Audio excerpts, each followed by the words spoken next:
올 10월에 완공될 백양로 재창조 프로젝트 공사 후 지상과 지하 공간이 어떻게 구성될지 취재해봤습니다. 국제캠퍼스 기숙사에 설치된 스피드게이트가 시중에 유통되는 교통카드로 열리는 것이 확인됐습니다.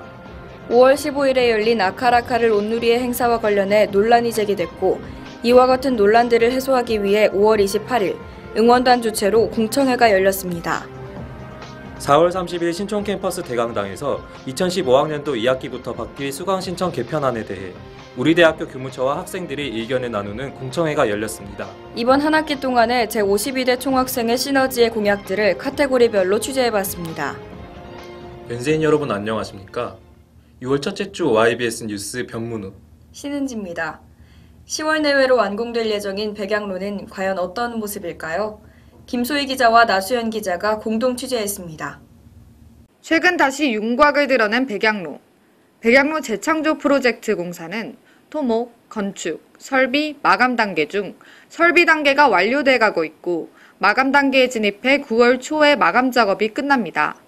한 달 동안의 시범 운영 후에 오는 9월 30일 준공되며 오는 10월 7일 개관합니다. 새로운 백양로는 어떤 모습일까? 지상 공간은 18,000평의 보행자 중심의 통행로로 녹지 위주의 조경이 이루어집니다. 중앙도서관 앞에는 공연, 행사를 열 수 있는 광장 형태의 이글 플라자가 생깁니다.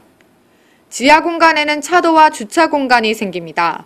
세브란스 병원과 공학원의 지하 주차 공간을 합하면 백양로 건설사업단 주산 4,000대까지 수용할 수 있습니다. 제1공학관과 중앙도서관 사이 지하 공간엔 교통광장인 백양스퀘어가 있어 이곳에서 셔틀버스와 대기 중인 택시를 이용할 수 있고 교통전광판이 설치돼 셔틀버스의 배차 간격과 교통 상황을 알 수 있습니다.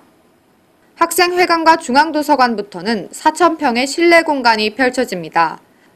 지하 실내엔 100명이 넘는 대규모 인원을 수용할 수 있는 공간이 생깁니다. 금호아시아나그룹의 후원으로 지어진 다목적 공연시설 금호아트홀은 390명을 수용할 수 있고 교직원 식당인 청성홀과 무학홀은 각각 150명 수용할 수 있습니다. 학술 행사와 같은 집회가 열리는 연회장 볼룸은 400명 수용 가능하고 유료로 대관 가능합니다. 지하에도 새로운 동선과 입체 공간이 생기기 때문에 기존의 연세대학교의 그 건물들을 보게 되면은 전부 개별 건물 위주로 특히 단과대 위주로 개발이 돼서 그 건물 안에서 수용할 수 있는 어떤 행사장이라든가 집회시설에 상당히 한계가 있었다는 거죠. 그래서 학교가 굉장히 크고 건물도 100여 개가 되지만 막상 그 편리한 위치에서 학술 행사를 한다거나 또 무슨 집회를 했을 때 불편한 점이 많다는 거예요. 이외에도 20명 규모의 소회의실이 9개, 70명 규모의 국제회의실이 3개 생깁니다. 이 회의실들의 대관 시스템에 대해선 대외협력처와 학술정보원이 논의 중에 있습니다.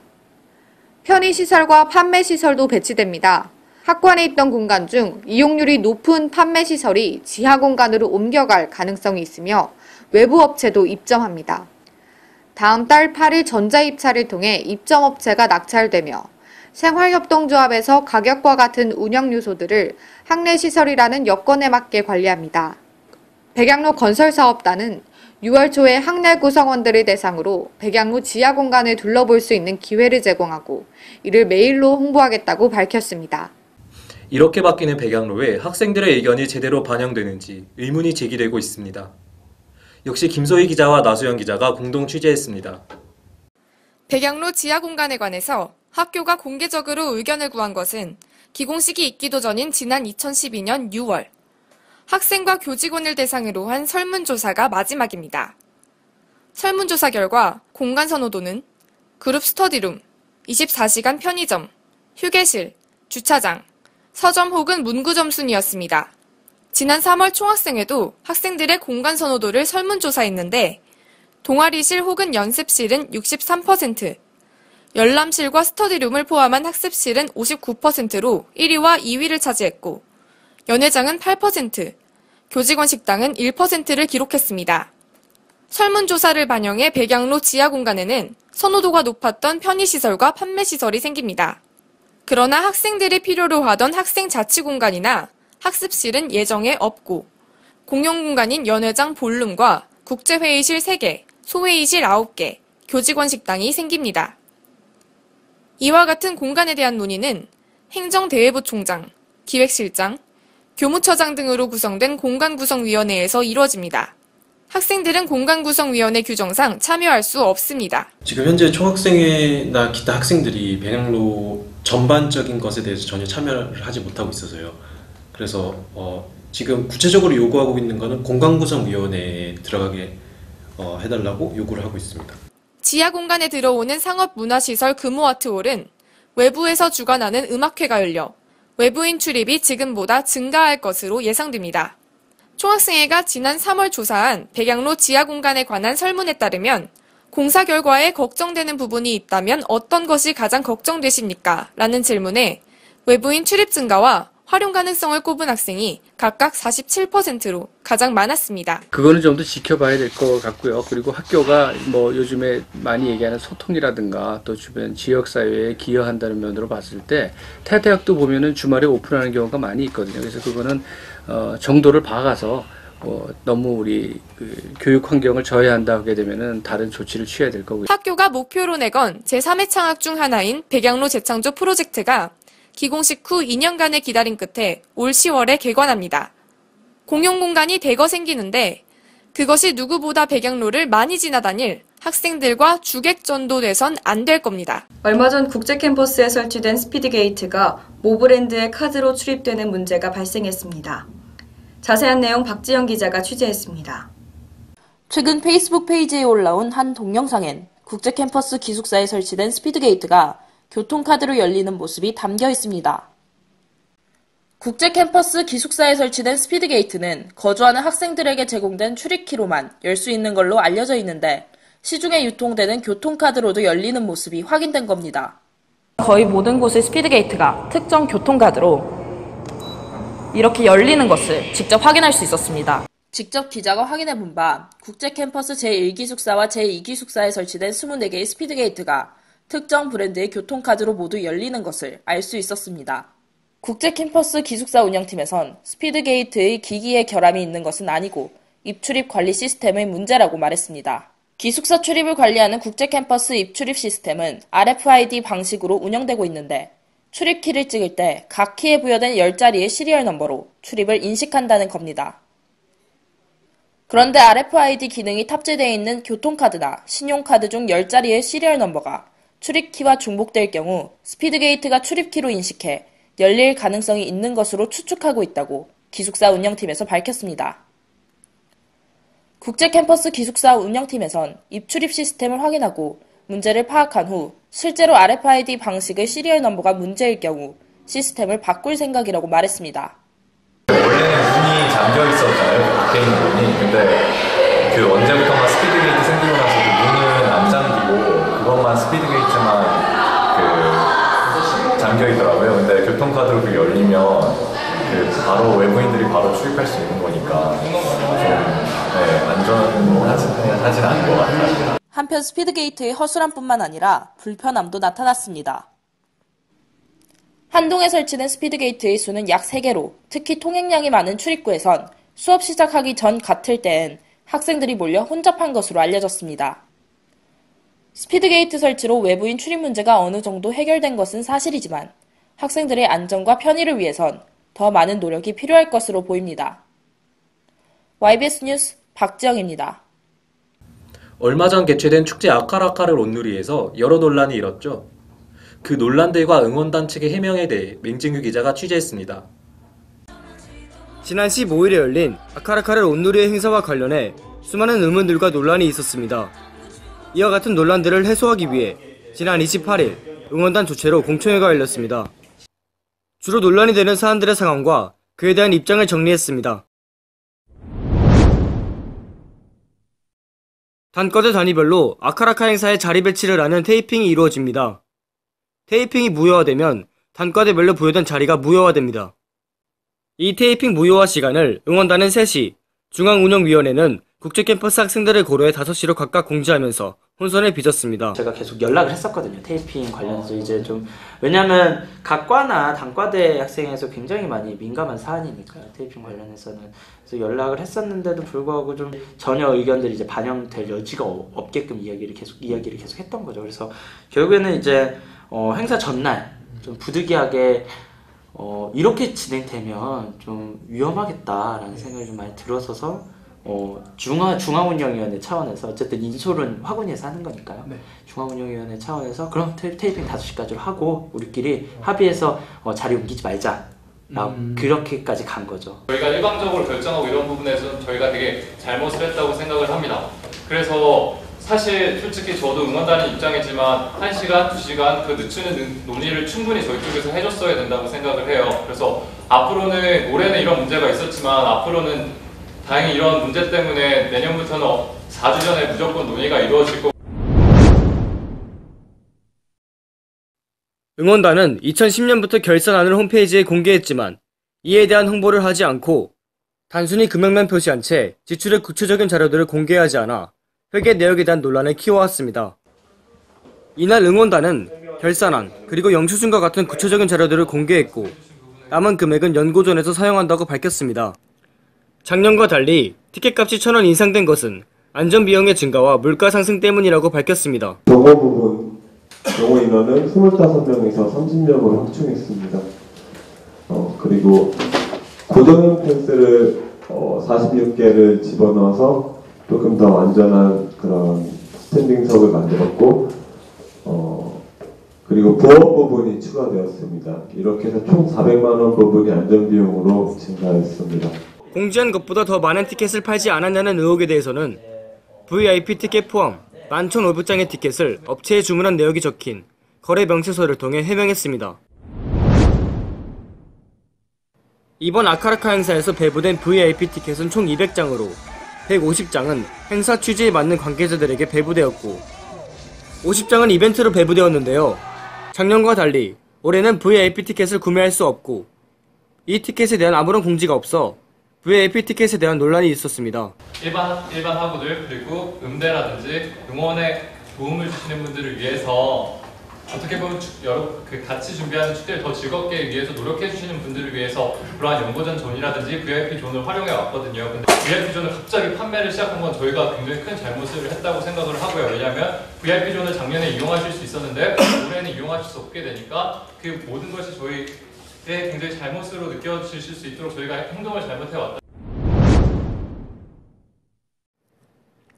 행사 전 좌석 배정 문제부터 행사 당일 장애 학생들의 안전을 보장하지 못한 것까지 장애 학생들에 대한 배려가 부족했고 장애인권위원회는 이에 항의하는 대자보를 게시하는 등 논란이 있었습니다. 안전을 이유로 티켓값을 인상한 상황이어서 논란은 더욱 거셌습니다. 정말 연락하는 과정에서도 문제가 많았고 제가 먼저 연락을 해야 하는 상황이었고 먼저 연락했는데도 뭐 바쁘다 논의하겠다 이런 말로만 일관하면서 약간 소통이 되게 어려웠어요. 사실은 지금까지 장애 학생과 응원단의 공식적인 협의 체는 존재하지 않았습니다. 항상 장애 학생분들이 먼저 저희에게 요청을 해주시고 저희가 매년 그것을 인수인계하지 않은 채로 그때마다 상황에 맞게 협의를 해왔는데요. 협의회를 이제 앞으로 응원단 행사마다 구성하기로 했습니다. 사관의 부회장에 대한 폭력적인 발언 그리고 소통을 경시한 응원단의 태도들이 학우들의 불신을 키워온 것으로 보입니다. YBS 뉴스 맹진기입니다. 다음 학기부터 변경되는 수강신청제도 관련 공청회가 지난 4월 30일에 열렸죠. 그 현장의 목소리를 박지영 기자가 보도합니다. 지난달 30일 신촌 캠퍼스 대강당에서 다음 학기부터 새로 개편되는 수강 신청 제도에 대해 학생들과 교무처가 대화를 나누는 공청회가 열렸습니다. 연세대학교 교무처에서 주최해 열린 이번 공청회는 마일리지 제도와 대기 순번제를 도입해 오는 2학기부터 바뀌는 수강 신청 제도에 대한 설명과 학생들의 질의응답으로 진행됐습니다. 새로이 시행되는 정책인 만큼 학생들은 열띤 태도로 바뀌는 수강 신청 제도에 대해 다양한 의문점들을 제시했습니다. 아까 일정을 보니까 시뮬레이션이 5월, 6월, 7월에 실시한다고 하셨는데 이때 발생한 문제들을 바로 그 짧은 1, 2개월 남짓한 시간 동안에 개선을 해서 바로 8월 9월 달 수강 신청에 이런 문제점들을 개선. 약 2개월의 시간이 있어요. 그 정도면 저희가 봐서는 문제점을 해결할 때 이렇게 짧은 시간이라고 생각되지는 않거든요. 졸업 이수 학점에 따라 학과별로 마일리지가 차이가 나는 형평성 문제에 대해선 학생들은 마일리지를 많이 배분받는 과들이 수강 신청에 유리할 수 있다는 문제를 제기했습니다. 이에 대해 연세대학교 교무처에선 한 과목에 투자할 수 있는 마일리지의 최대값을 36보다 낮게 설정하도록 하는 방법과 전공자가 우선적으로 수강할 수 있도록 정원을 지정해 개설하도록 하는 스크린 제도를 각 학과에 도입하도록 권장하겠다고 말했습니다. 마일리지 배분이 진짜 성도를 반영하고 있는 것인지에 대한 의문이 듭니다. 실시간으로 경쟁률을 공개를 한다거나 컷을 공개를 해서 계속적으로 학생들이 그 컷에 근접해서 선택을 할 수 있도록 도와주는 장치가 필요하다고 생각이 듭니다. 오히려 이게 비공개로 진행이 돼야지 제가 보기에는 반영이 될 때 정확한 서로를 반영할 수 있다고 생각을 하고요. 만약에 이게 경쟁이 공개가 되게 되면은 오히려 수강을 신청하기 위해서 자기가 선호하는 수준보다 더 높은 그런 마일리지를 부과하기 때문에 결국 굉장히 좀 경쟁이 격화되고.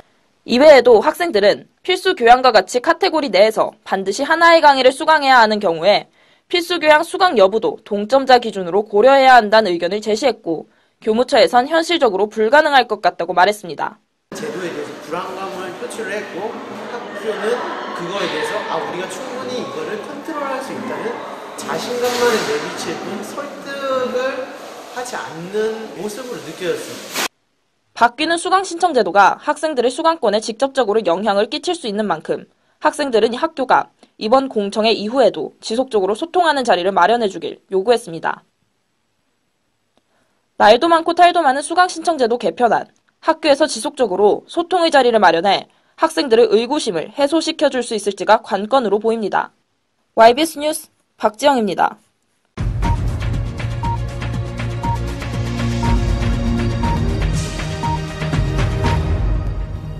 이번 YBS 뉴스 5월의 키워드 코너에선 한 학기 동안의 총학생의 시너지 공약 진행 상황에 대해 카테고리별로 다뤄봤습니다. 먼저 교육, 주거, 재정, 정책 부문 공약들의 상황을 김한비 기자가 정리했습니다. 지난 12월 교무처의 전면적인 수강 신청 제도 개편으로 골머리를 앓은 시너지. 원래 공약은 수강 인원이 꽉 찬 수업마다 10번째 학생까지 클릭순으로 대기번호를 부여하는 시스템의 구축이었습니다. 시너지는 SNS와 4월 30일 진행된 공청회 등으로 학생들과 소통했지만 반응은 좋지 않았고 6월 2일부터 5일까지 수강 신청 시뮬레이션을 진행한 후 학교와 지속적으로 논의하기로 했습니다. 교육부문 공약으로 제시된 재수강 3회 제한 제도 완화를 위해선 폐지를 반대하는 학교의 강경한 태도에 맞서 신문고 제도를 만들고 학생들이 직접 학사 문제와 등록금, 주거 문제에 대해 홈페이지에서 청원할 수 있는 문제 해결 시스템을 5월 말 도입합니다. 전공 과목 추가 개설은 각 단과대의 영역이기 때문에 총학생회의 역할은 1차적인 수요 파악과 정보 전달을 통한 협의체 구성에 그쳤습니다. 강의 중간 피드백 제도는 아직 총학생회 차원의 구체적인 안이 만들어지지 않았습니다. 학교의 반대에 부딪힌 공약들도 있습니다. 졸업학기 의무수강제 폐지는 수강 신청 제도 변경 문제로 인해 자료조사와 지속적인 협의가 미뤄졌고 HE 과목의 수강 개선을 위해선 인천시와 면담을 완료했으나 신촌 캠퍼스 재수강 분반 개설에 대해선 학부대학이 거부했습니다. 정책 면에서도 아직 눈에 띄는 성과가 보이진 않고 있습니다.